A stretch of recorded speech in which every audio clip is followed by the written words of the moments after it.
Olá, amigos, bem-vindos. Estamos aqui nessa live com o meu querido amigo Matias Bronk.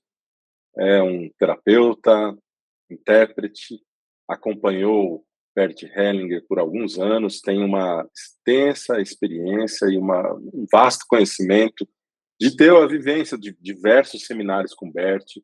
E há alguns anos ele já vem trazendo essa experiência dele, acompanhando as pessoas, acompanhando os terapeutas, para auxiliar os terapeutas a conhecer melhor aquilo que o Bert Hellinger trouxe na sua essência. E uma das coisas que eu conversei com ele foi justamente para a gente falar a respeito de consciência, que é um dos pilares do conhecimento do Bert Hellinger. É uma das coisas principais que Bert Hellinger trouxe. Então, quero dar boas-vindas aqui ao Matias, que está presente. Seja bem-vindo, Matias. Muito obrigado, querido. Muito obrigado, Matheus. Estou me lembrando, nós nos conhecemos, acho que em 2013. Faz assim, já mais de 10 anos, né? E era muito interessante eu ouvir Bert Hellinger falar, porque, bem, o assunto da constelação familiar, para mim, era conhecido como alguém que já tinha chegado, assim, a conhecer aquilo que as pessoas encontravam, né, pelo Brasil. Mas uma vez que eu tive esse contato direto com ele, foi bem interessante, porque, bem, a nossa relação de trabalho e a nossa relação direta, através da Sophie Hellinger também, foi intensificando-se assim, ao longo dos anos. E você, né, até participou disso como espectador e como alguém que acompanhou um pouco, né, desse trabalho, principalmente no Brasil. E a consciência me interessa enquanto uma coisa que tem a ver com comportamento. Então, eu vim, né, de digamos, uma outra linha, uma coisa que também te interessa, né, hoje, que é a terapia Gestalt, ou a Gestalt-terapia. E é muito interessante, porque ali também vemos, no âmbito da psicologia, da psicoterapia, o Fritz Perls, que tem uma trajetória um tanto curiosamente paralela ao Bert Hellinger, numa época um pouco antes do Bert Hellinger. Ele era um pouco mais velho, né, de uma outra geração. Só que Fritz Perls vem da Alemanha, de uma família judaica, sai para ir para a África do Sul, como o Bert Hellinger fez. E diferente do Bert Hellinger, não regressou para a Alemanha, mas foi para os Estados Unidos, para onde Bert Hellinger também foi. E ele define o trabalho dele assim um pouco mais tarde, a terapia de Gestalt viva, assim como Klaus Naranjo, o seu sucessor, chama isso, na Califórnia, para onde foi Bert Hellinger nos anos 70. Então, existe um paralelo aí muito curioso que eu descobri depois, muito tempo depois. Muito legal. Bert Hellinger, né, Matheus? Mas essa questão do comportamento, e na Gestalt se fala muito dessa questão de dar forma, né, e encontrar a forma, encontrar clareza sobre o processo interno. E por isso que a consciência me interessa como um termo, né, como você bem sabe, em latim, infelizmente não temos uma diferenciação, em alemão temos. Né? Sim, isso é muito legal. Explica isso aí, isso é muito legal, fala aí. Sim, coisas que você também, né, se interessa muito. Então, a origem da palavra, interessantemente, em alemão, existem dois termos que designam consciência. Né? Eu e você estarmos conscientes agora significa, por um lado, que estamos despertos, né? Ou seja, não estamos sem consciência, não estamos inconscientes, estamos acordados, estamos aqui falando. Seria uma consciência comum, sim? E essa consciência é muito importante. E nessa consciência nós temos algumas coisas como certezas e conhecimentos que nos norteiam, né? Ou seja, na minha consciência, eu te vejo como alguém que eu gosto, você é um amigo, você é uma pessoa que eu conheço. Então, isso me dá segurança, né? Isso me dá algo que me dá uma certeza. E em alemão, essa certeza é, de certa maneira, confundida com o saber. Eu sei, né? Por isso que chama Gewissen. Porque Gewissen, em alemão, tem a palavra Wissen. E Wissen é saber conhecer. Né? Eu sei como é, eu sei como funciona, né? E é um pouco o que nós fazemos também no âmbito profissional. Nós temos as técnicas, nós temos você, né, que é biomédico, sabe muito bem disso, você trabalha com algo bastante complexo, a circulação sanguínea extracorpórea, coisa que eu nem sabia que existia antes de te conhecer. E aí existe algo, né, Matheus, que é uma consciência da qual Bert Hellinger também fala, que em alemão tem uma conotação diferenciada do Gewissen, desse saber, desse estar consciente, simplesmente por estar acordado e funcionando, que é o estar consciente ou ser consciente. Bewusstsein. Bewusstsein. Bewusstsein tem uma conotação de que eu me dou conta, né? E o dar-se conta é um conceito muito importante também na Gestalt. Né? O dar-se conta, ele precisa de um processo de autorreflexão e de observação. E nisso entra muito daquilo que Bert Hellinger trouxe também na postura fenomenológica, ou seja, eu observo as coisas como são. E ao observar como são as coisas, eu posso reconhecer a sua natureza. Né? Nossa. E isso é muito interessante, né, Matheus? Porque, claro que nisso tem, digamos, uma pegada bastante filosófica, algo que tem muito a ver com como vemos a vida, como vemos nossas relações. E Bert Hellinger, como você sabe, como nós sabemos, ele foi um grande filósofo nesse aspecto de que nessa postura fenomenológica estava algo muito, muito profunda da forma como estamos nós relacionando e como relacionamos também com outros aspectos, né? Com as pessoas, com lugares, a sociedade, comunidades. E aí, a consciência me interessa muito exatamente porque, segundo o Bert Hellinger, o que ele descobre é que essa primeira consciência, o Gewissen, né, nos norteia, nos dá, né, uma direção, e claro, para nos dar uma direção e para nos dar um norte, ele precisa ser exclusivo. Ou seja, se ele não for exclusivo e for ponderar tudo e considerar tudo, incluir tudo, né, falta, de certa maneira, uma delimitação daquilo que pode e que não pode, daquilo que serve. Avaliar o que é certo e o que é errado. Exato. E logo um julgamento, exatamente. Né? Para eu funcionar, por exemplo, se eu estou aqui Isso é bom ou é ruim? Exato. Se eu estou contigo aqui agora, eu não posso estar aqui com minhas filhas, você não pode estar trabalhando no hospital, né? Ou seja, coisas muito, digamos assim, lógicas, né? Que tem a ver com pode, não pode, sim ou não. E nesse aspecto, a nossa consciência, essa consciência cotidiana, né? O Gewissen, não é ruim, não tem nada, não tem um julgamento a respeito dele, mas existe uma observação. Ele faz nos comportar de acordo com algo que normalmente vem da nossa família, da nossa origem e de uma memória coletiva, ou de um coletivo, sim?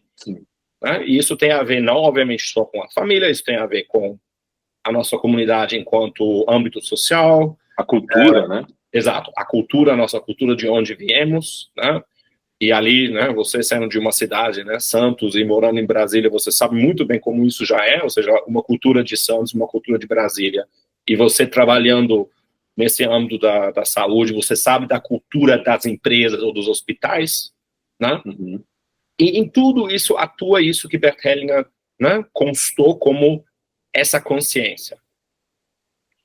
E o interessante é que no que Bert Hellinger desenvolveu depois, ele fala, né, Matheus, dessa questão de que eu me sentir pertencente a esse grupo, eu ter certeza que eu pertenço a esse grupo, meu comportamento se adapta. Nós somos seres, né, sociais e tem uma alta habilidade de adaptação no meio e no âmbito para poder sobreviver. Ou seja, nisso existe uma função de sobrevivência mesmo.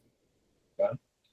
E existe uma questão ali, né, que nos dá essa crise de consciência quando nós começamos a nos interessar por coisas ou por pessoas que estão fora desse grupo, ou que não fazem parte, ou que, inclusive, né, têm valores ou comportamentos que são condenados pelo grupo no qual estamos no momento.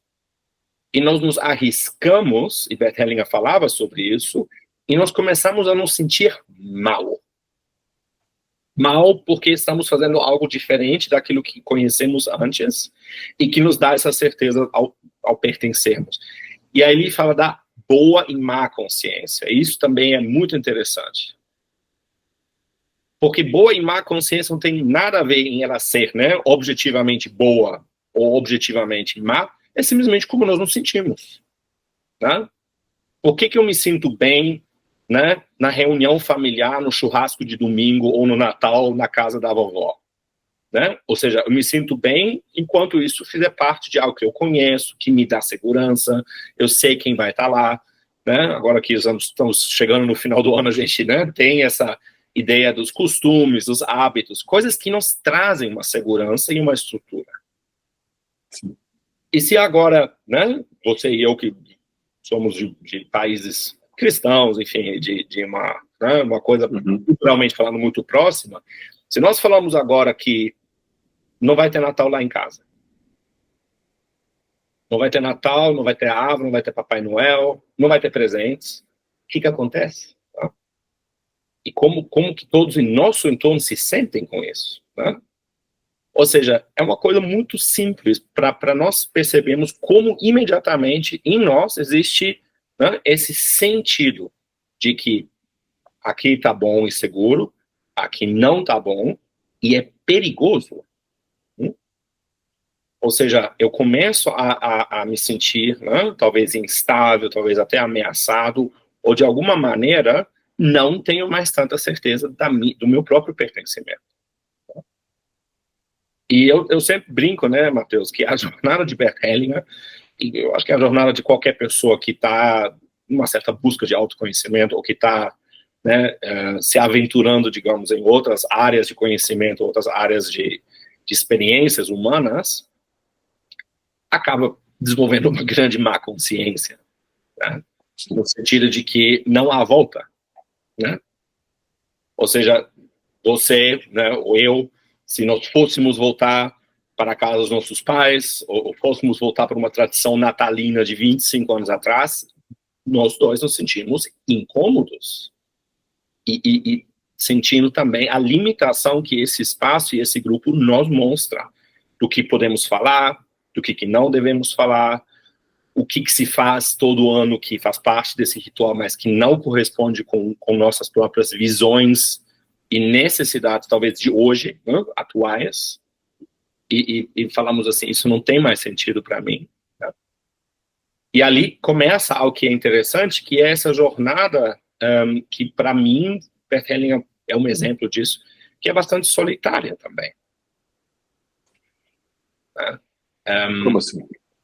Bert Hellinger começou, né, interessantemente, na Igreja Católica, ele começou numa ordem missionária, e tudo isso era muito bem estruturado para ele, ou seja, muita estrutura, dogma, regras, né, coisas para seguir, existia uma hierarquia muito clara, a quem obedecer, como fazer seu trabalho, né?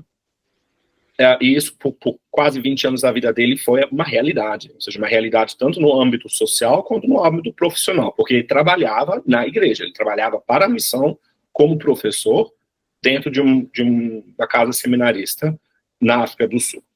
Né? E eu imagino para ele, que tinha acabado de vivenciar a Segunda Guerra, o campo de prisioneiros, isso foi algo muito bom, no sentido de se sentir muito acolhido, muito protegido, né? E, claro, um aspecto espiritual que tem a vida religiosa também,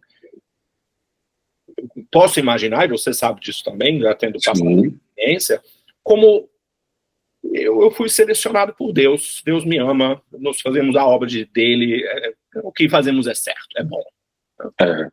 É o reino de Deus na Terra. Se não é o reino, então pelo menos a gente está contribuindo para que ele se faça, e enfim, né?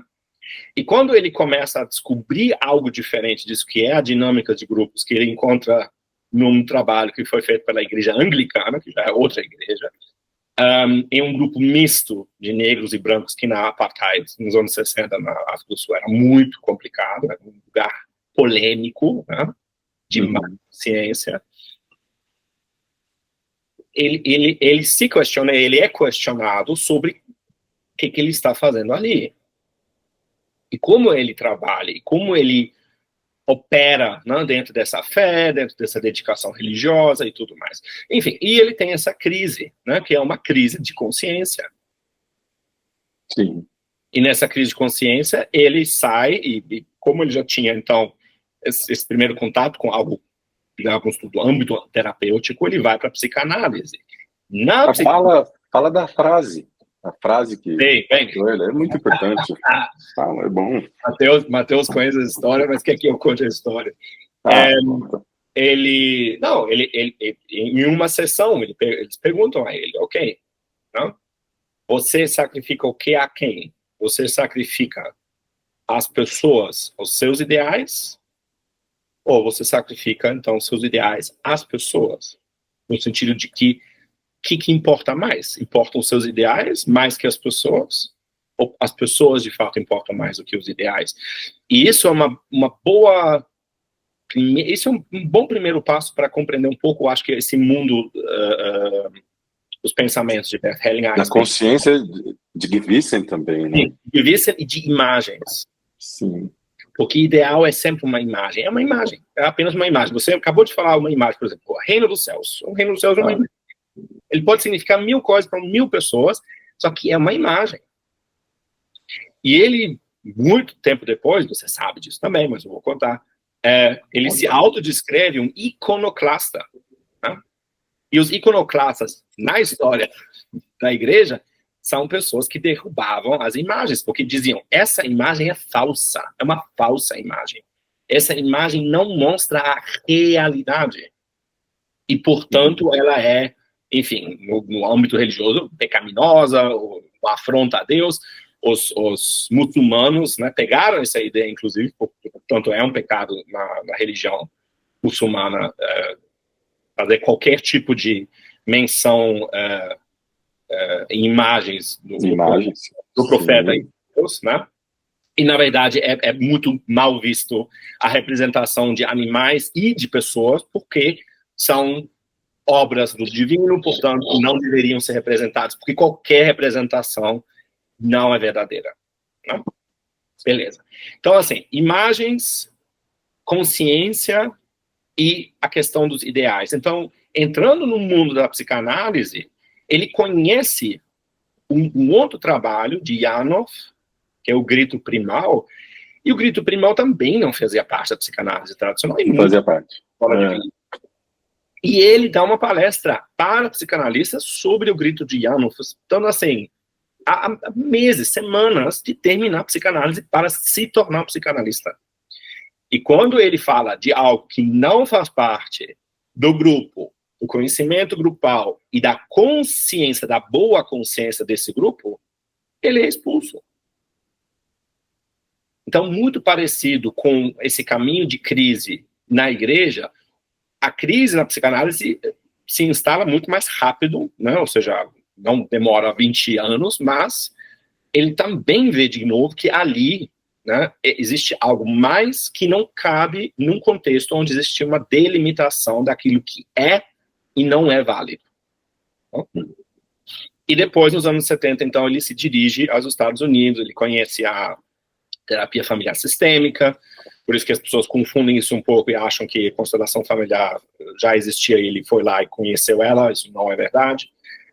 Ele conhece a Gestalt, conhece a PNL, conhece a hipnose ericksoniana com Jeffrey Zeig. Hipnose ericksoniana, também. Gosto. Então, Stephen Gilligan também. Ele se amplia para tudo isso, para todos esses conhecimentos de outros grupos, de outros coletivos, e claro, né, com suas consciências, porque, claro, cada grupo, isso é uma coisa muito importante, né, Matheus? No nosso comportamento humano, todos os grupos dizem, nós estamos aqui porque somos aqueles que, né, definem e às vezes defendem, né, esses ideais e valores que são os corretos. E uma vez que isso é questionado, pelo menos quando isso é ampliado, como foi no caso da vida e da trajetória de Bert Hellinger, né, até os 70 anos dele, quando ele realmente se estabelece como alguém,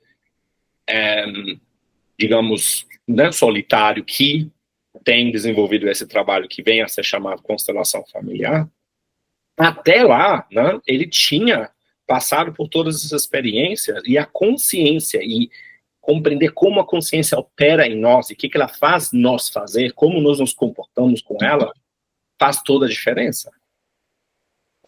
E, inclusive, faz diferença no sentido de como essas lealdades invisíveis, das quais ele falava também, né, nos mantém nós nos sentindo bem, né, bem, adoecendo por isso, nos sacrificando por isso, nos desgastando por isso também, né, por causa de algum ideal, de alguma imagem, e como nós nos sentimos muitas vezes mal e culpados por nós nos comportamos diferentes, começamos a aprender coisas diferentes, a compreendemos coisas e ampliamos a nossa visão, e por isso que o grupo de origem, nossa família em primeiro lugar, mas outros grupos, né, por exemplo, o grupo dos profissionais, né, profissionais, por exemplo, no seu caso da saúde, começam a questionar, vem cá, você é um de nós ou não? E Tá? isso é muito importante. Você faz parte ou não? Sim? E muitos dizem, né, não pode ficar em cima do muro, né? E Bert Hellinger dizia que sustentar a má consciência é dizer, eu não estou em cima do muro, né?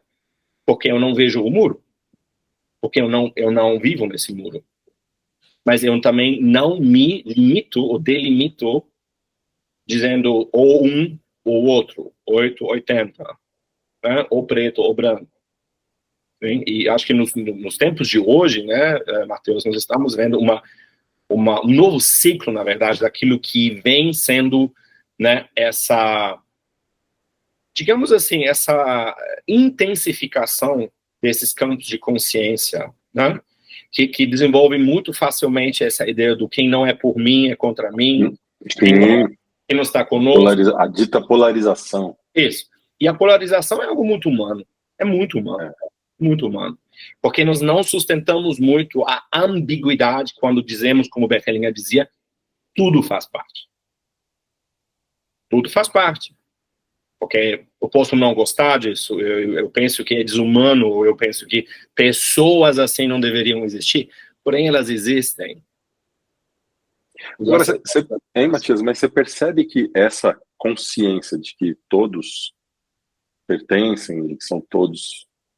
isso o Bert também veio graduando, vamos dizer assim, ele veio entendendo, percebendo, ou você vê que foi um movimento de Bewusstsein, tipo uma iluminação, um insight, agora eu entendi. Eu não sei se isso foi repentino ou se foi gradativo, sabe? Mas eu acho que a compreensão da boa e má consciência, isso veio para ele de uma vez. Eu lembro dele falar do caminho do insight, você lembra disso? Porque o caminho do conhecimento fenomenológico, segundo ele falou que ele precisou de 7 anos para compreender como a consciência funciona. E ele falou que ele precisava ter esquecido tudo que ele tinha aprendido sobre a consciência, sobre o tema da consciência, por exemplo, a consciência segundo a psicanálise, a consciência segundo outras escolas de pensamento ou da filosofia, e se expor ao fenômeno da consciência.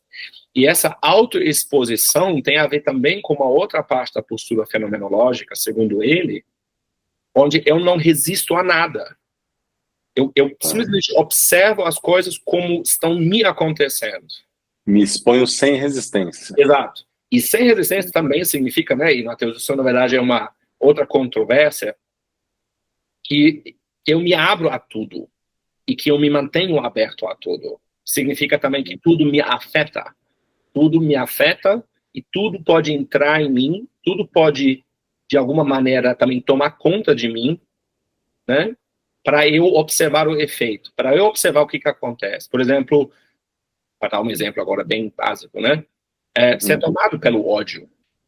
Me deixar ser tomado pelo ódio, ou pela raiva, ou por qualquer sentimento que eu sinta a respeito de uma pessoa ou a respeito de um grupo, por exemplo.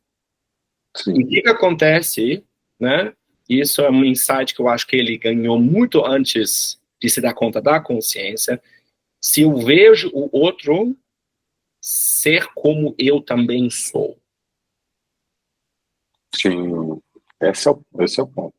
Quando eu vejo algo, né, Matheus, que me conecta com o outro, que não me separa mais do outro. E ele diz que uma das primeiras vezes que isso aconteceu com ele foi na guerra. Tá? Porque na guerra, como soldado, nos últimos 2 anos que ele foi alistado, teve que entrar, ele teve um momento que ele poderia ter atirado em 2 soldados americanos que não tinham descoberto ele ainda, e ele disse que viu, atrás de um dos soldados, a mãe dele. E que esse rapaz, que também era novo, que também fazia parte dessa guerra e dessa grande morte e destruição que estava acontecendo naquele momento, ele era como ele. Ele também era alguém que tinha uma mãe e um pai. E nesse momento ele disse que ele não conseguia mais atirar nele. É justamente isso. Tem estudos, né, que eles dizem que para que um soldado consiga matar outro, ele precisa despersonificar. Isso. Ele precisa ver o outro como um mal ou como um bicho, eu preciso me separar, eu preciso me afastar daquilo que nos conecta, que é a nossa humanidade. Porque se eu te vejo como alguém que respira como eu, come como eu, ri como eu, chora como eu, não é mais possível. Não é mais possível. Tá? E tem relatos de veteranos de guerra que falam sobre, né, encontros muito intensos, né, nos quais tiveram que tomar uma decisão e acabaram matando seu oponente, que eles falaram: se eu não tivesse que, né, seguir minhas ordens e seguir a minha consciência, né, olha que interessante, talvez nos teríamos tornado amigos, talvez nos teríamos nos amado, né? É muito louco isso, pensar nisso. Muito louco. Né? Mas num ambiente tão extremo e tão polarizado, que eu acho que a polarização final realmente é esse grande conflito onde entramos na guerra e onde entramos na luta, né? Uhum. É ver que esse contato que se tem inicial, quando eu vejo que nós temos algo em comum, quando estamos nos agredindo ou até, né, chegamos a nos machucar e matar, nós acabamos fazendo esse contato só que de uma maneira destrutiva. Em vez de ser construtivo, é destrutivo. Só que, da mesma forma, existe em mim tudo aquilo que o outro sente, tudo aquilo que o outro percebe. Né? E vemos isso nos grandes conflitos, e Bert Hellinger teve esse insight, eu acho que muito cedo, sabe? Entendo. E por isso que consciência, enfim, é um assunto que me deixa muito interessado e acho muito curioso, e pela minha própria história até também, né, é uma coisa que, como um estrangeiro vivendo agora há 22 anos no Brasil, ou nessa realidade de ser um intérprete, que não é necessariamente alguém que se limita a falar um idioma, mas fala dos dois e conecta os dois juntos, né, e nisso tem um ditado italiano que é antigo, que é traduttore traditore. Porque quem traduz trai, ultimamente ele trai no sentido de que eu forneço todas as informações e as palavras do outro, e hoje em dia nós vemos isso inclusive em zonas de guerra, onde intérpretes são mortos, né? Porque eles são considerados traidores por aqueles que não querem essas informações serem, né, feitos, ou esses contatos não acontecerem, porque obviamente a comunicação e eu começar a te compreender faz parte de uma reaproximação. E muitas vezes, quando alguém quer a guerra e quer manter a luta, isso se opõe a essas ideias, a essa consciência. Né? Agora, assim, o que você lembra ou pode falar a respeito dos movimentos de consciência, da consciência coletiva, né? Porque tem essa consciência individual que atua, essa consciência Bewusstsein, Gewissen, mas, né, esse movimento onde algo de uma consciência familiar também atua dentro da minha consciência. Das pessoas. É porque eu acho que é exatamente isso. Nós somos esses integrantes desse coletivo, desse grupo, né? E tudo que nossa mãe me diz e nosso pai me diz me afeta, né? Me afeta porque eu sei que essas coisas são boas ou não são boas. E eu costumo dizer que nós já começamos, na verdade, um conflito de consciência porque viemos de dois, nós não viemos de um. Né?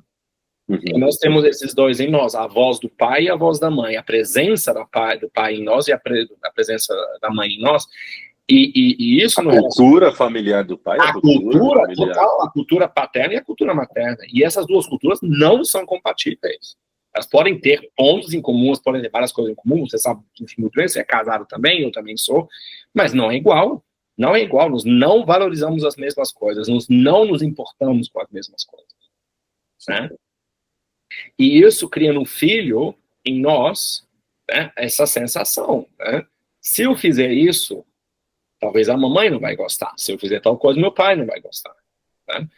E basicamente a ideia é que para o filho reconhecer isso também é um movimento do Paul Berkeley, fala que ambos os pais, tais como são, devem ser tomados ou devem ser, né, olhados com respeito e amor. É muito difícil porque é também, de novo, uma questão de quem se trai essa ideia da lealdade, né?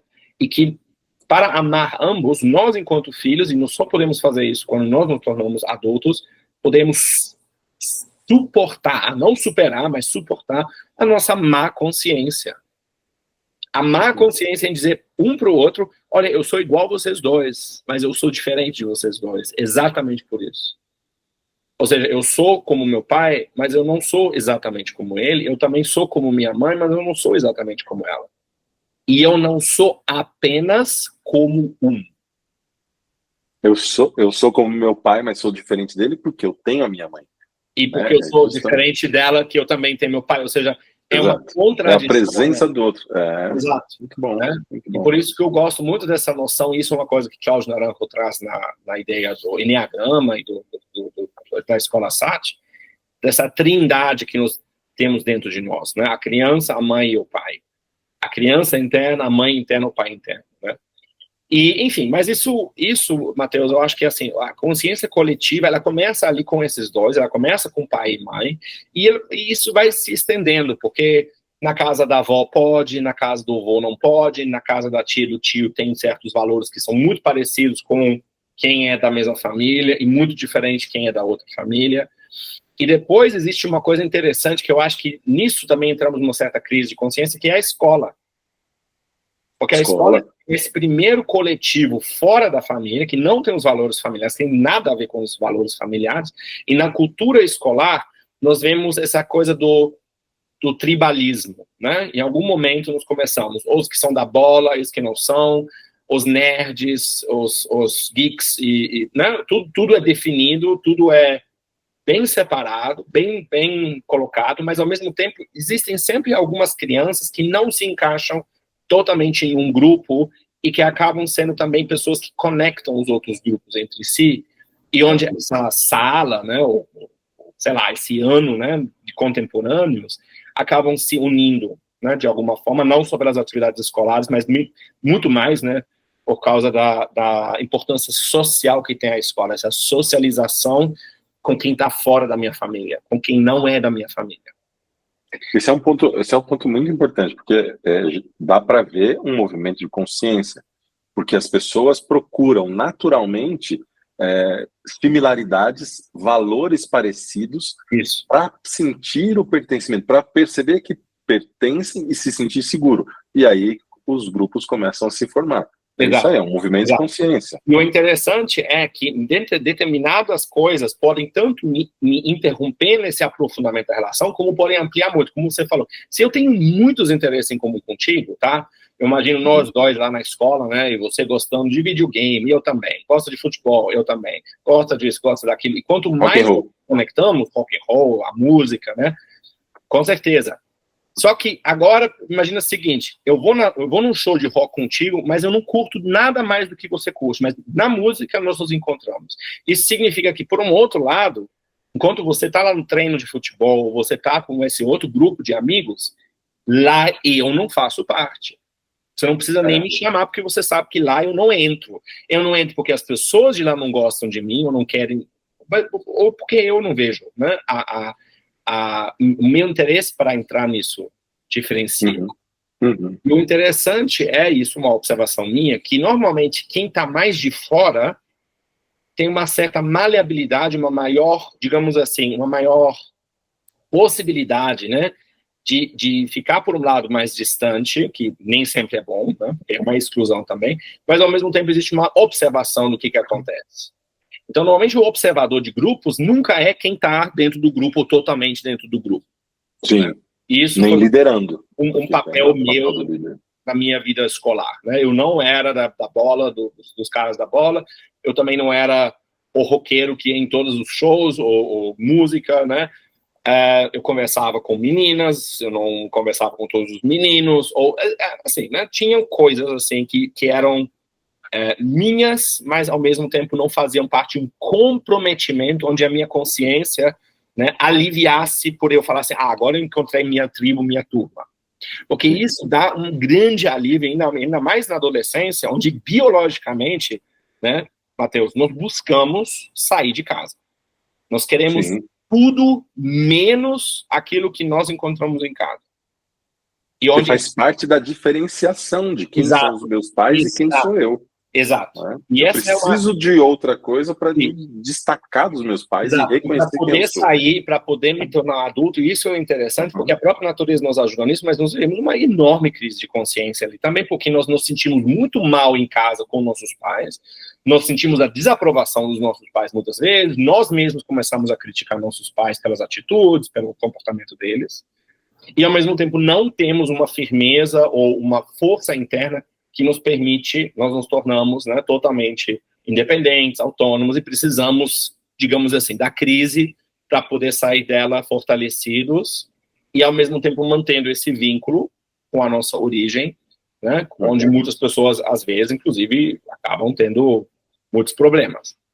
Mas o interessante da consciência coletiva, né, Matheus, é que, dependendo do certo grau de quanto eu me integro, quanto eu me adapto, quanto eu me fidelizo, né, ao grupo, minha boa ou má consciência também, de acordo com isso, vai se cristalizar. Né? Ou seja, enquanto eu estou dentro desses confins do grupo, enquanto eu estou dentro das regras e dentro do grupo, do coletivo, eu me sinto bem. Eu me sinto bem. Né?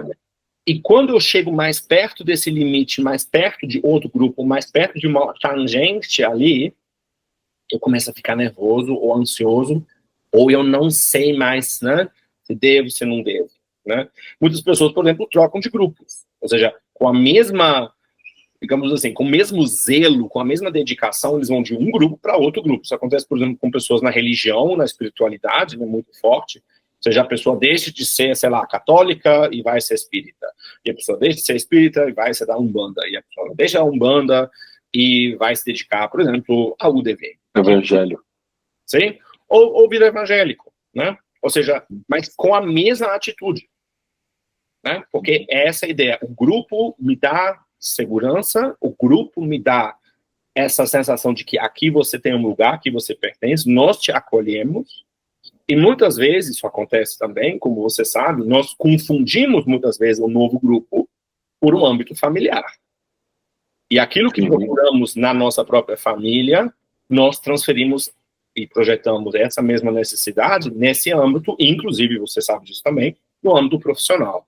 Ou seja, eu espero que meu chefe ou meu empregador, de alguma maneira, né, ocupe um papel de pai ou mãe, ou que meus colaboradores sejam como, sei lá, meus irmãos ou meus parentes, né, ou tenham uma função que não é profissional, que é pessoal, que é uma necessidade minha interna de me sentir pertencente ali e fazendo parte do grupo. Bem, Matias, e isso que você está dizendo agora é exatamente, né, essa projeção do pai é exatamente o que a gente percebe quando a gente faz uma constelação, por exemplo, do quanto é que a pessoa, sem se dar conta, ela está projetando também aquilo que ela tem de problema com o pai, com o chefe, ou com a profissão, ou com o dinheiro. Sim. E aí, porque ela ainda não resolveu a própria história, ou olha de tal forma para a própria história, ela acaba se encontrando com aquilo na vida dela. Fala aí um pouco disso. Exato. Não, legal. E aí estamos, na verdade, falando de algo que Bert Hellinger já dizia sobre as imagens. Eu tenho uma imagem da minha mãe. Minha mãe não é a imagem que eu tenho dela, né? Eu conheci a sua mãe muito brevemente em Brasília, né, Matheus? Sim. E eu não conheço a sua mãe, mas você não conhece essa mulher, você conhece sua mãe. E eu sei que e a mãe que eu captei, que eu tenho ideia. Exato, porque os seus outros dois irmãos, né, que você tem uma outra relação e tem uma outra imagem. Se um fala da mãe, o outro fala, o que você está falando? A mãe não é assim, não. A mãe gosta disso, ela gosta daquilo, ela é assim. Ou vocês concordam, porque vocês, como filhos, claro, vocês também têm uma imagem dela como pessoa e como personalidade dela, onde vocês falam assim, não, nós conhecemos nossa mãe, nós sabemos como ela é, né? E como uma professora sua, né, uma grande amiga nossa do México, a Angélica Olvera, já dizia, né, nós filhos não conhecemos a companheira do nosso pai, nós filhos não conhecemos o companheiro da nossa mãe, porque essa relação entre adultos, que são os grandes, né, não nos compete, nós não temos um acesso a essa relação. Por mais que também, né, nós são contadas histórias, contam histórias sobre outros, contam histórias. O que nós conhecemos são, no máximo, as histórias daquilo que eles interpretaram. Isso é exatamente o que você está falando. A história são imagens, são só imagens, Matheus. E essas imagens me impressionam, me moldam, me impactam, né? E elas têm um efeito. E Bert Hellinger falava disso, porque a própria constelação é o efeito de uma nova imagem, onde eu vejo algo acontecer ali, que me dá uma nova imagem sobre algo que eu pensava, que eu sabia, ou que eu conhecia, ou me dá uma imagem totalmente nova que né, me impacta de tal modo que eu perco essa imagem anterior, e acontece o que ele dizia, a destruição de uma imagem anterior que também não é verdadeira, ou não é real, ou não corresponde à realidade, né? Porque, em último caso, e hoje já sabemos disso, né, através da neurociência e através da física quântica, nós não temos acesso a ver a realidade. Nós não temos um acesso objetivo. Nós temos um acesso subjetivo, que tem a ver totalmente com, né, nossos neurônios, nossa percepção sensorial. 5 sentidos, com a entrada pelos 5 sentidos. Exato. E a interpretação que eles têm disso. E a minha interpretação da realidade, quando eu me dou conta, né, agora a gente está falando do Bewusstsein, quando eu me dou conta de que tudo que eu vejo e tudo que eu sei não é objetivo, não é, né? E é uma interpretação, e é uma imagem, exatamente como você falou, Matheus, uma interpretação da realidade apenas, eu posso me destacar dessa identificação e dizer, esse sou eu, e essa é minha mãe, e esse é meu pai, e essa é minha família, e essa é minha história. E a consciência, né, disso me facilita muitas vezes enxergar, eu vejo alguém, mas eu não vejo essa pessoa. Ou eu olho para alguém, mas eu não estou olhando exatamente para essa pessoa. Na verdade, né, como você acabou de falar sobre chefe, ou superior no trabalho, eu estou olhando para o meu pai, né? Ou eu estou olhando, sei lá, para minha conta bancária, eu não estou olhando para minha conta bancária, eu estou olhando para minha mãe, né? Ou seja, essas, digamos assim, confusões, projeções, como você quer chamar, né, Matheus, são coisas naturais que acontecem conosco. É muito natural isso, e nós temos que talvez mudar um pouco também nossa consciência a respeito disso, porque digamos assim, nosso filtro existe, né? Nosso filtro e nossa percepção existem, por isso que acompanhar outras pessoas, e você tinha falado sobre o meu trabalho com terapeutas, com consteladores, ou pessoas que trabalham, enfim, nessa área, é muito importante poder acompanhar outras pessoas compreendendo que tudo que elas veem, tudo que elas sentem e percebem, naquele momento, para ela, isso é real. É real, isso é importante ser considerado, é real para ela. Real. E dizer para ela, não, isso não é real, e você não deve pensar isso, você não deve ver essas coisas assim, não ajuda. Isso não ajuda. Não. O que ajuda é o que acontece, e isso é a postura fenomenológica, o que acontece se mudarmos a imagem. Se. E o quanto que essa nova imagem, tanto interna quanto externa, numa constelação, por exemplo, né, Matheus, me afeta, tem um efeito. Exato. E essa capacidade é exatamente isso que eu estou dizendo, de acesso à imagem interna, é exatamente o que é a constelação. O Peter Spelter, que é seu amigo e foi meu professor, e a Tsuyuko, né, que é a esposa dele, ele tinha uma explicação que eu acho muito verdadeira, assim, muito que, através da constelação, nós conseguimos projetar fenomenologicamente uma imagem interna num ambiente e que, com as ordens do amor, se possível, aplicá-las, a gente modifica essa imagem, e essa imagem modificada tem um efeito dentro da pessoa, dentro da alma da pessoa, e, consequentemente, ao longo do tempo, no comportamento e nas relações. Então, essa era uma explicação que ele dava, que eu acho assim, que é uma chave para as pessoas conhecerem, né? Porque é isso que nós fazemos, é acessar uma imagem interna, né? Eu acho que isso é o legal, que é o que você está dizendo, é acessar essa imagem interna e ver o que é possível ser feito. Sim. Desde que o primeiro passo seja anerkennen, was ist. Anerkennen, was ist. Isso. E reconhecer o que é muito importante também, Matheus, como eu falei para você, nessa autoexposição daquilo que Bert Hellinger fez, para poder se dar conta da consciência, que é, olha, é isso que eu estou sentindo, é isso que eu estou sentindo. E é isso que está acontecendo comigo.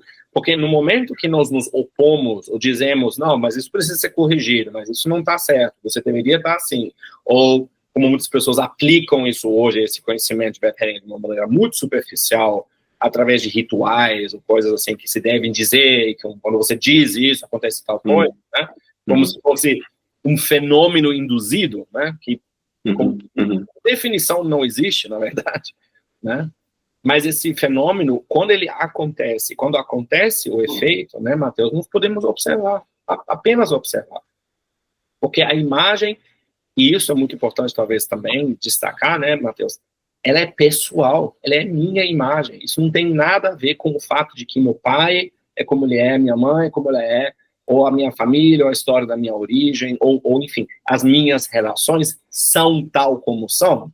E por isso que Bert Hellinger dizia também, não é uma questão de desconfiar daquilo que pessoas diziam a respeito de si e dos outros, mas tudo que a pessoa consegue expressar, né, Matheus, é de acordo com alguma imagem. De novo, uma imagem. E é só, eu acho que isso é importante também, é uma imagem. E uma imagem, ela só tem validade, ela só tem força até um certo ponto, né? Até nós começamos a ter uma nova imagem, como eu já falei, ou a partir do momento que essa imagem meio que se dissolve e vira outra coisa, né? Como agora, ao longo da sua vida e da minha vida, nós não olhamos para nossas mulheres como olhamos antes, nossos filhos cresceram, nós não olhamos para nossos filhos como olhamos há 10 anos atrás, na nossa profissão nós não tratamos as pessoas como tratávamos antes, né? E essa mudança, esse desenvolvimento, que também tem a ver com quanto que estamos identificados numa consciência, né? E quanto também vivemos com a má consciência de saber, né? E isso é interessante também, a Angélica Olvera diz isso, na má consciência não existe certeza. Na má consciência não existe certeza. Tá? Eu não posso dizer para ninguém, eu sei. Eu sei. Eu posso dizer, eu vejo. Posso dizer, eu percebo. Eu não posso dizer para você, Matheus, né? Eu sei. Né? Porque ali Bert Hellinger dizia, o ajudante ou a pessoa que acompanha o outro não pode dizer como se ele tivesse, né, a vida do outro ou a solução do problema para o outro na própria mão. Né? Senão ele está aplicando a imagem dele no cliente. Exato. Esse e aí, nessa imagem acontece um dos maiores emaranhamentos que vemos nas relações profissionais, e onde, muitas vezes, quando falamos do próprio lugar, e do lugar na família, e do lugar no trabalho, tem muito a ver exatamente com isso, Matheus, exatamente em não se identificar com uma imagem, inclusive do cliente que diz, você que vai resolver, você que sabe, você que conhece, ou você que faz, né, Matheus? Você que vai fazer, né? E uma das coisas que mais me impressionou em toda a minha estrada com o Bert Hellinger, a postura dele, e você sabe disso também, é que ele nunca falava em fazer nada, em fazer mesmo nada, ou solucionar algo, ou trazer, né, à tona ou à luz aquilo que a outra pessoa estava procurando. É isso. É exatamente isso. E esse é o caminho do fenômeno. Eu vou conhecer junto do meu cliente o que é que acontece, para onde ele olha, o que se manifesta e o que precisa vir à luz. Sim. E aí dentro disso tem algo interessante desse contexto de consciência, Matias, que fala aí um pouco a respeito da exclusão e dos efeitos de exclusão, porque é o que é para onde a pessoa olha. Na imagem, para ter uma imagem, né, Matheus, de como meu pai é, como minha mãe é, como minha família é, né, determinadas coisas, por exemplo, se eu dissesse para você assim, meu pai foi alcoólatra, ok, então, não? Isso é uma possibilidade, muitas pessoas viveram essa realidade, um pai que bebe muito, tem um comportamento de acordo com algo que nós imaginamos ser o comportamento de um alcoólatra. E essa imagem limita. ela não me diz nada sobre esse pai, ela só me diz, meu pai bebia, ok? Ela não diz nada sobre esse homem, sobre o homem que esse pai é ou foi, não me diz nada. Só é, de certa maneira, um julgamento. Porque esse homem, primeiramente, ele não nasceu bebendo, ele começou a beber em algum momento. Enquanto ele bebia, ele teve relações, porque ele teve uma família, por exemplo, ele teve filhos. Enquanto ele bebia, ele também trabalhava e sustentava a família dele, talvez, eu não sei, porque isso também faz parte da história dele, mas existem outras coisas que fazem parte. E quando eu reconheço que fazem parte outras coisas que vão totalmente para fora da imagem do pai que bebe ou do pai alcoólatra, né? Ali, nesse ato da exclusão, quando eu exclusivamente falo sobre minha mãe ou meu pai de um jeito, ou falo sobre outras pessoas de um jeito, eu excluo todo o resto. Seria um pouco como eu dizer assim, né? Ô, Matheus, eu sou um cara legal. Eu sou um cara legal. Isso não é verdade. Isso não é verdade. Não é verdade? Porque, além de ser um cara legal, eu sou outras coisas mais, muitas outras coisas. E quando eu reconheço essas partes em mim e digo, você também pode ser assim, por exemplo, você pode sentir tristeza, ou raiva, ou ciúmes, ou, sei lá, vontade de se vingar de alguém. Essas coisas humanas que nos unem. A gente já volta no início da nossa conversa, né, Matheus? Na conexão da humanidade, desses componentes humanos, nós ampliamos o olhar e nós não conseguimos mais sustentar a imagem tal como nós a temos em nós, muitas vezes, né, muito fortalecida, muitas vezes reforçada, até na própria terapia, né, porque nós usamos isso como justificativa, nós usamos isso para uma explicação de como as coisas foram, e por causa disso eu sou assim hoje, por causa disso eu me comporto assim hoje. Então, excluir, nesse sentido, é um ato nosso, né? Às vezes, na função da sobrevivência, daquela coisa que já falamos, e da boa consciência que também vem com a influência da nossa família e do que é contado para nós, e como falo no meu pai, como falo na minha mãe. E a exclusão, ela faz parte do nosso comportamento. Nós excluímos. Nós, de fato... E a necessidade de manter o grupo coeso, né? Exato. Nessa decisão, nessa necessidade, eu não posso deixar entrar qualquer coisa a qualquer momento, e qualquer coisa vale, né? Não é um free for all, não é uma coisa assim, não dá, né? Ou seja, é um pouco como se eu abrisse a porta da minha casa e falasse assim, tá, qualquer um pode entrar agora. E não, nós não deixamos qualquer um entrar, e nós não deixamos qualquer um brincar com nossos filhos, e nós temos filtros e nós temos limites, né? Até nessa nossa consciência. Tem coisas que nós temos muita dificuldade para estar próximo ou para, inclusive, ter interação, né? E tudo bem. Mas reconhecer isso de novo, reconhecer que a exclusão faz parte, olha só, a exclusão faz parte. E dizer que, ok, ou seja, Bert Hellinger nunca falou que assim, nossa, a exclusão é uma das coisas mais terríveis que o ser humano faz. Não, a exclusão é simplesmente o que fazemos. É o que fazemos. Nós excluímos, nós criamos imagens com boa consciência, nós nos colocamos contra outras pessoas, nós condenamos, julgamos outras pessoas. Ok. Porém, tem os seus efeitos na alma. E tem seus efeitos, né? Na exclusão, até certo ponto, o efeito sempre vai ser que delimita, que mantém distância, que separa, né? Que aumenta, muitas vezes, a resistência, que aumenta, muitas vezes, um comportamento que pode ser destrutivo, que pode ser conflituoso, né? Então, nesse aspecto, o efeito da exclusão em si também não é negativo ou maléfico, ele simplesmente é assim que acontecem as coisas. Se eu vivo, esse é o meu efeito. E a alma, nesse sentido, como uma alma que também me inclui, né? Ela não está pessoalmente ou individualmente muito preocupada com isso, porque a alma familiar ou a consciência familiar nesse aspecto também, né, Matheus? Ela mantém essa coesão, né? E a má consciência que me impele a ir para fora do meu grupo e tudo mais, né? Ela ela é simplesmente uma outra força em nós, como seres humanos, onde existe uma possibilidade, né, de incluir e de incluir mais, e de ampliar mais.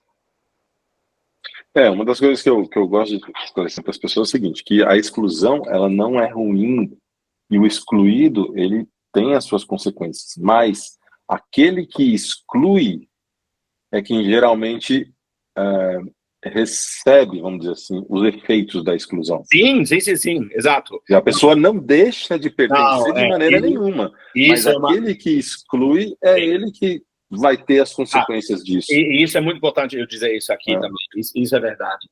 A exclusão, ela é algo que acontece comigo. Eu excluo. E não ao revés. Eu sou excluído.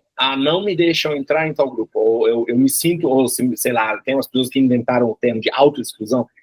Cara, não existe isso. Não existe isso. Ela exclui alguém dentro dela. O fato de que o membro familiar faz parte da família é um fato, cara. É um fato. E a pessoa fala assim, fulano foi excluído. Não, fulano não foi excluído. As pessoas, com o comportamento delas, enfim, o discurso delas, né, fizeram de conta que essa pessoa não pertencesse, quando sabemos pela primeira ordem do amor que todos pertencem. Então, a gente não tem que ter preocupação em restituir lugares para ninguém lá fora. Nós temos uma preocupação conosco exatamente desse efeito, quando eu, por exemplo, né, de algum grau, de alguma forma, excluo meus pais, excluo aspectos dos meus pais, excluo membros da minha família, excluo ex-parceiros da minha vida, né?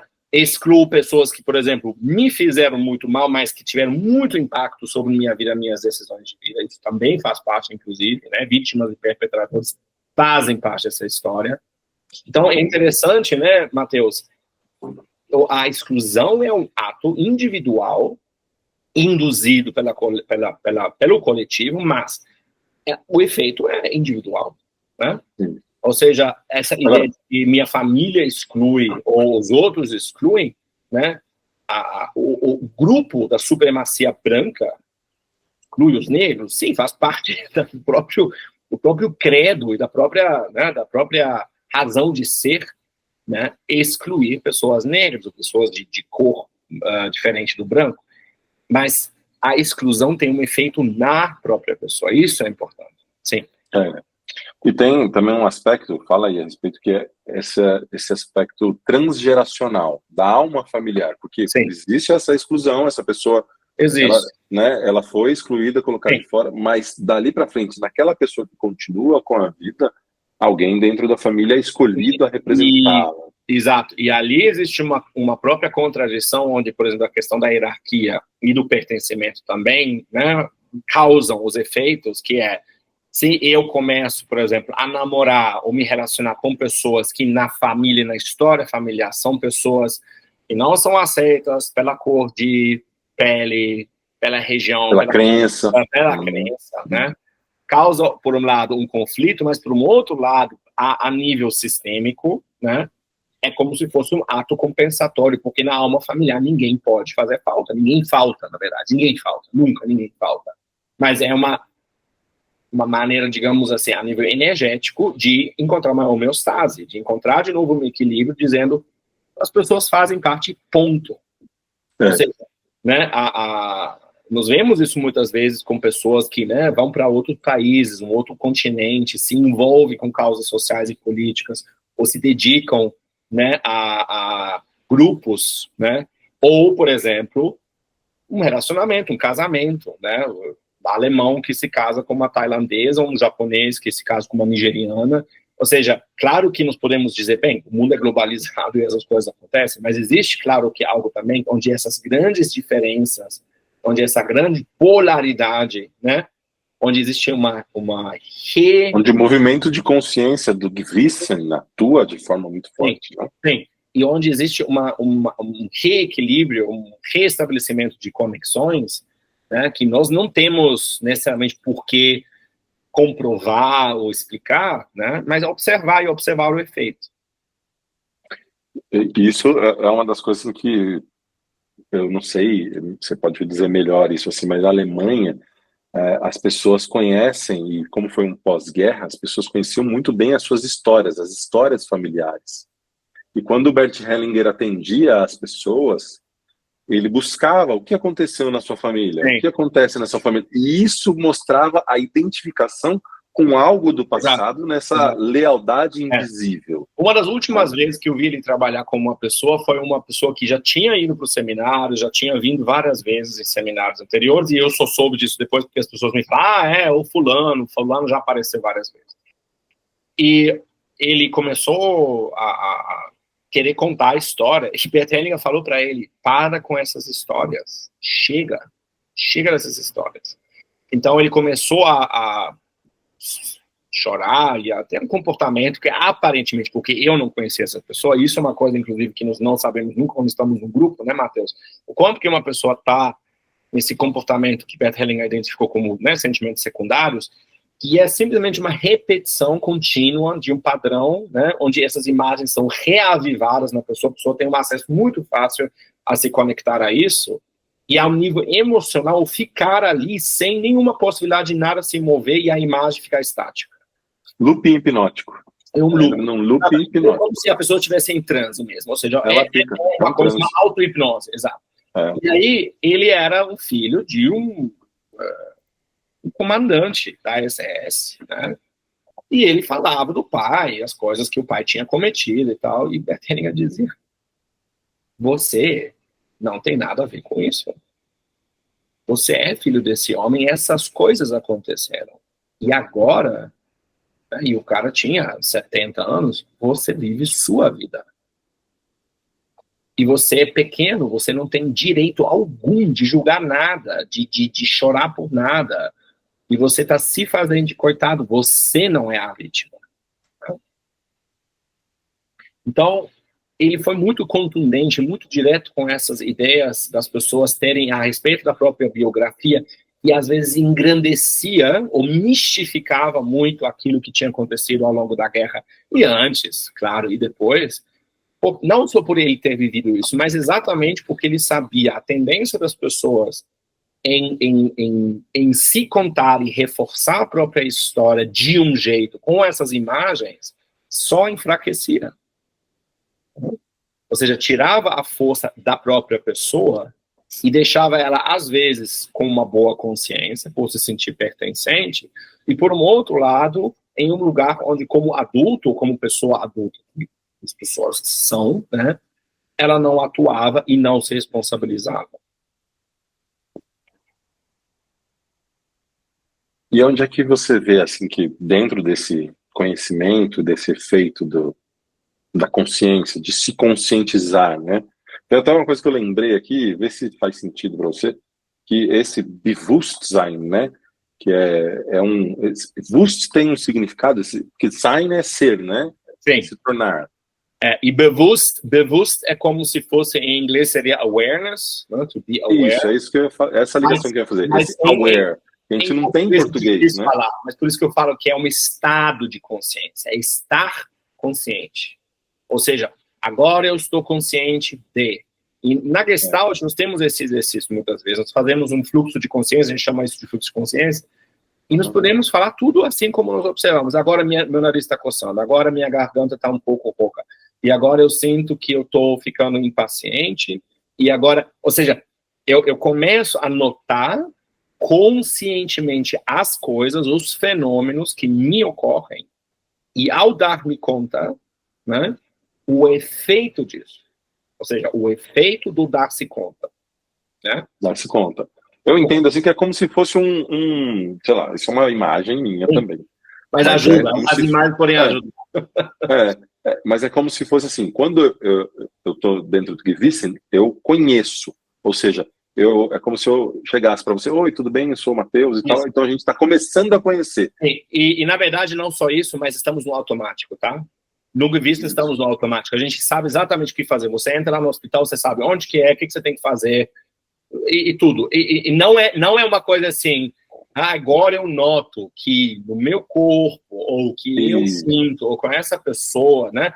Ou seja, o interessante no Gewissen é que o Gewissen, essa consciência funcional pessoal nossa, tem essa função da sobrevivência. E no nosso estado de sobrevivência, você sabe disso também, por ter conhecido o Enneagrama comigo, né? A nossa personalidade que desenvolvemos, ela está muito à vontade, né? Porque ela simplesmente repete esses padrões e age conforme as imagens internas. Super bem. É muito funcional aquilo. E no estado de consciência do dar-se conta, nós começamos a parar, né, às vezes por alguns segundos ou alguns minutos, e a observar essas nossas ações, ou observar o nosso comportamento, ou nossos estados internos, para reconhecer algo que na consciência cotidiana e nesse Gewissen não é possível. Não é possível obter essas compreensões.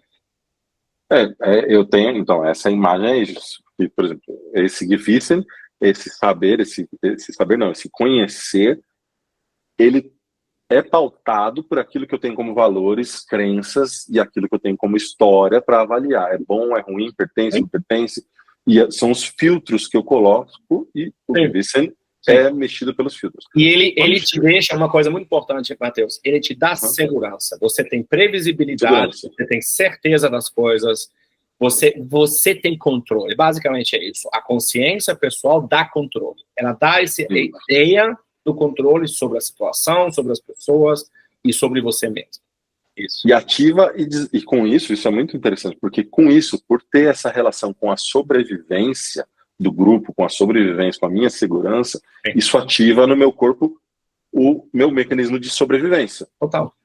Sistema simpático. Absoluto. Sobrevivência. Ou desativa a sobrevivência. Estou seguro. Ou eu pertenço. Seguro. Agora, o Bewusstsein é como se fossem pequenas iluminações. Pequenos satores, né? Que até o Fritz Perls falava disso. Os pequenos satores, onde a pessoa se dá conta. É isso. Sim. Dá uma pequena iluminação que a pessoa... Mas e aí ela se torna consciente, aware disso. Sim. Mas Fritz Perls, ele dizia isso, né? Fritz Perls era também muito contundente nas falas dele, e tipo, em vez de falar das imagens, ele falava que a maioria do que nós falamos e a maioria do que dizemos, né? Ele não falava que era bullshit, que em inglês significa isso, é besteira, né? Mas ele falava que era elephant shit. Ou seja, era muito mais besteira do que algo concreto e algo autêntico, né? Autêntico do nosso ser. Porque no estar consciente, por eu me dar conta, né, Matheus, eu me conecto diferente contigo e você sente o efeito disso, né? Quando eu te digo, por exemplo, Matheus, sabe o que me dê conta? Eu ainda estou muito triste com isso que me aconteceu lá atrás. Ou sabe o que eu estou sentindo agora? Eu estou sentindo raiva, eu estou chateado, na verdade, com a pessoa. Né? E esse dar-se conta, ele é uma constatação, ou como o Peter, né, seu professor, meu amigo, dizia, eu verifico. Né? Ele usava muito isso. Verificar tem a ver com veritas, que é verdade. Né? Qual é a verdade? A verdade é que eu estou assim. A verdade é que eu vejo as coisas assim, mas o mais importante é o efeito, o meu estado. Né? É isso aí. É isso mesmo. E nesse sentido disso que você está dizendo, que eu acho muito legal, o trabalho terapêutico é um caminho para a própria verdade. Sim. Né? Encontrar a própria verdade. Isso é muito legal. E tem todo a ver com estar consciente, né? Aquilo de conhecer a realidade. E a realidade, essa realidade possível que nós podemos enxergar ou ampliar nosso olhar, eu acho que uma das formas que Bert Hellinger também ensinou isso, né, Matheus? Reconhecer o que é algo que nos comove, assim, é um negócio que nos toca, todos, entendeu? E que nos traz, de novo, essa sensação de humanidade e de conexão, principalmente, né? Porque é muito comum, eu falo isso sempre, né, também nos cursos que eu dou de Enneagrama, nós gostamos muito pouco de nós e gostaríamos muito de ser diferentes de como somos. E no reconhecer o que é, eu posso reconhecer que eu sou como eu sou e talvez desenvolver também uma outra forma de me bem-querer, né, de me querer bem e reconhecer minhas limitações, reconhecer essas limitações até na minha própria consciência, as coisas que eu gosto, que eu não gosto, que eu dou conta, que eu não dou conta. E é como se nós desenvolvêssemos um outro tipo de compaixão também, sabe? Compaixão com as pessoas também. Né? Porque o comum é se cobrar, o comum é ficar insatisfeito, o comum é não gostar daquilo, né? E no autodesenvolvimento nós vemos isso muito. Existe uma grande idealização onde temos que chegar e como deveríamos ser, e como não somos. E existe muito pouco espaço para o que é como é. Né? E se podemos ser como somos realmente, com essa verdade, né, Matheus? Acontecem coisas que, segundo a mim, pelo que eu tenho experienciado, e você também, são muito bonitas, são muito tocantes, né? E tem algo a ver com amor também, eu acho. Né? Matias, e assim, para a gente finalizar, me deu um presente aqui. Vamos ver se você tem algo aí. Eu já imagino que tipo de presente é esse. Qual foi o momento assim mais forte, mais te tocou na sua vivência com o Bert, assim que tipo aquela mexida assim, meu Deus. Eu acho que foi o início mesmo. Primeiro momento que eu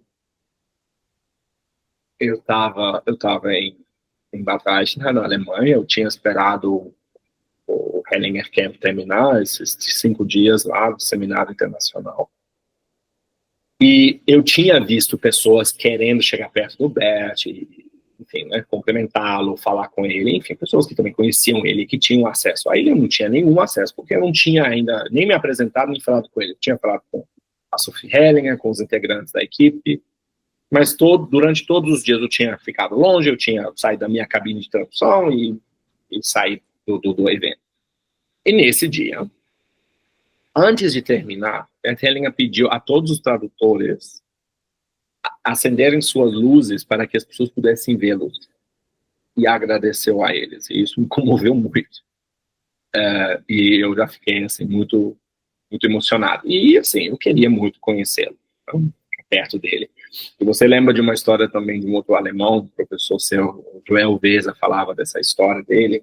E foi uma coisa pouco parecida com a história do Joel, porque eu sabia que, né, se eu esperasse muito tempo, talvez o Bert ia embora e eu não ia ter outra oportunidade. Então eu corri igual um louco lá em cima, onde tinha um acesso ao palco, desci as escadas e assim, já assim, né, baforento, eu chego lá e o Bert, ele me via de longe chegar. E ele estava conversando com uma pessoa do escritório, Matias Posch, e ele fez para mim só assim com a mão. E de lado. E eu fiquei assim, não falou nada comigo, ele só fez com a mão assim, eu assim, e com aquela cara severa que ele faz mesmo. E eu me sentindo assim, já assim, queria sumir, queria que o chão se abrisse, me engolisse, fazer, que mico que eu paguei aqui. O cara nada a ver, super afoito, querendo pular em cima dele, né? Assim, eu já me auto-julgando e acabando com a minha própria raça, e queria ir embora, quase. E aí o Matias terminou, falou assim, ô Matias, pode vir, agora pode falar com ele. Nesse momento, ele olhou pra mim, falou nada comigo, e eu me abaixei. Eu tenho até uma foto ainda, posso te mostrar a foto. A foto não ficou muito boa, quem é Schubert que tirou. E eu dei a mão pro Bert. Eu só dei a mão pro Bert. E ele tomou minha mão e ele olhou para mim. E olhou nos meus olhos. E ficamos assim. E te viu. E além de me ver, eu acho que tudo que eu queria naquele momento, tudo que eu esperava naquele momento foi embora e aconteceu outra coisa. Né? Naquele momento eu não sabia o que era, como era, o que ia significar para a minha vida. Obviamente, depois nós tivemos essa jornada juntos. Mas que nesse momento foi tão significativo para mim. Eu ainda lembro que depois eu peguei um trem para Munique, eu olhei para fora, assim, e talvez eu nunca mais tenha tido exatamente essa mesma sensação, mas eu estava assim, num estado de graça. Era como que eu estava totalmente preenchido, totalmente realizado, eu não precisava de nada, eu não tinha que fazer nada, e eu estava bem comigo, onde eu estava, como eu estava. E eu acho que esse contentamento pleno, essa plenitude, ele passou para mim. Isso foi algo maravilhoso. E eu acho que, por mais que eu nunca sei, ele nunca falou meu nome. Nunca falou meu Sério? nome. Não, nunca. Ele nunca me chamou pelo meu nome também. Ou estávamos juntos e a gente conversava, ou não. Mas ele nunca me chamou, sabe? Nunca. Mas essa coisa com nomes também, Bert, nunca era muito de nomes também, de lembrar nomes também das pessoas. Né? Então, eu nunca sabia se ele lembrava do meu nome ou não, mas assim, toda vez que ele me olhava, quando ele sorria para mim, eu era lembrado desse primeiro encontro com ele. E era como se fosse uma coisa também, tipo, eu te vejo e eu te conheço. Tá? E você pode estar aqui. E para mim isso foi uma coisa muito bonita, né? De me sentir bem-vindo. Né? Bem-vindo. E uma das coisas que eu mais prezo, assim, dessa forma que ele tinha era, e ao mesmo tempo com esse contato, tudo que eu pensava, tudo que eu tinha como preocupação, tudo que eu queria talvez saber dele, inclusive, sumia. E ficava só esse estar com o outro, esse contato e essa conexão. Grato. Show. É isso. E isso é uma das coisas, é muito bom, assim, eu acho que eu não descreveria tão bem quanto você, porque é uma outra vivência, mas é muito bom isso, assim, ouvir de você isso, porque é algo que eu também captei nos atendimentos. Tive alguns momentos não tão bonitos quanto esse, assim, mas que eu procuro fazer isso para os clientes. Às vezes algum cliente chega assim de uma forma tão, sei lá, batido pela vida, tão desmontado, que a primeira coisa que eu faço é cumprimentar a pessoa, olhar nos olhos dela sem dizer nada. E depois de um tempo eu ainda digo, que bom que você chegou. Sabe? Porque isso é o princípio da cura mesmo. Não a cura que eu posso dar, porque eu estou sendo um facilitador da cura da pessoa, mas da pessoa estar presente, receber essa plenitude, Sim. essa graça que se diz assim, de uma forma tão bonita, tão sublime mesmo, né? De um jeito simples, mas sublime, porque é notável isso dentro de você. Então, muito grato, muito bom. Sim. Beleza, querido, vamos fazer mais. Muito obrigado. Sim, com certeza. Vamos fazer uma série aqui. Vamos pegar uns temas e vamos fazer uma série assim, que vale muito a pena. Melhorando. E aí a gente leva um pouco dessa experiência para as pessoas, que eu acho que é fundamental, porque as pessoas que não conheceram e não têm muita ideia, têm as suas imagens, mas não viveram isso que é a sua experiência, a sua vivência, podem ter. Não tem muitas pessoas também de fora, como você, né, Matheus, que acompanharam a mim, tipo, de fora, sabe? Ou em vários momentos, assim, sabe? Porque não teve muita gente que estava em tantos seminários, em São Paulo, em Brasília, na Alemanha, entendeu? Tipo, é difícil ter pessoas que estavam lá. E as pessoas que estavam lá, como Renato e Mansa, né, enfim, são elas, ou Simone também. Estavam lá, né? Ou não, né, enfim, mas é interessante isso. E isso é uma coisa também que eu sempre digo, assim, é muito louco, eu até me dei conta disso, assim, eu viajei com os dois, às vezes com o Sacha, às vezes com o Matias, às vezes com os dois, mas eu viajei mais com eles, só eu com eles, do que os dois, porque os dois ficaram ou na Alemanha, ou estavam em outros seminários, né, mas assim, a quantidade de horas e dias e coisas, assim, cara, é muito louco. Ou, tipo assim, eles iam pra casa deles e eu ficava na casa deles, né? Eu dormia lá, e café da manhã, e almoço. E é muito estranho pensar nisso, né, cara? Mas, cara, se você tiver algum momento onde você lembrar, porque a gente não lembra de tudo, mas às vezes, durante o dia, a gente tem alguns... teve aquela vez, assim, assim. Não, tem, grava isso. Tem várias vezes, tem várias. Grava isso. É muito importante. É a memória. Isso são poucas pessoas Você sabe, né? Eu sou um cara meio curioso, então eu ia atrás do Joel, do Guerra, do Wolf, da Mimansa. Eu ia atrás de encontrar pérolas, como essa que você Claro. deu hoje. São Ah. pérolas que isso tem efeito na alma das pessoas. Isso é muito sagrado para mim. Então, assim, só que alguns não tinham tanta memória. Não, ou Né? estavam em outro momento também lá, enfim. É, então é importante. Ah, legal, Mas cara. legal. Bacana, viu? Vamos Obrigado lá. também aí, viu? E, cara, depois vamos ver se tu achar que é legal a gente ver a Fazer uma agenda série e fazer alguma coisa aí em Brasília, assim. Bora. viu? Vamos fazer. Vamos divulgar. A gente viu até uns cortes disso aqui e vamos divulgar para as Tá? pessoas. E Beleza. tô de coração aberto aí, viu, querido? Ótimo. Muito bom. Ó, E tchau. tu au. Ó, beijo pra você, bom almoço, viu? Beijo pra Beijo Ju para também. vocês também. Valeu. Tá gravado isso aqui. Tá, Vai pro maravilha. YouTube. Tchau, A tchau. gente se fala. Valeu.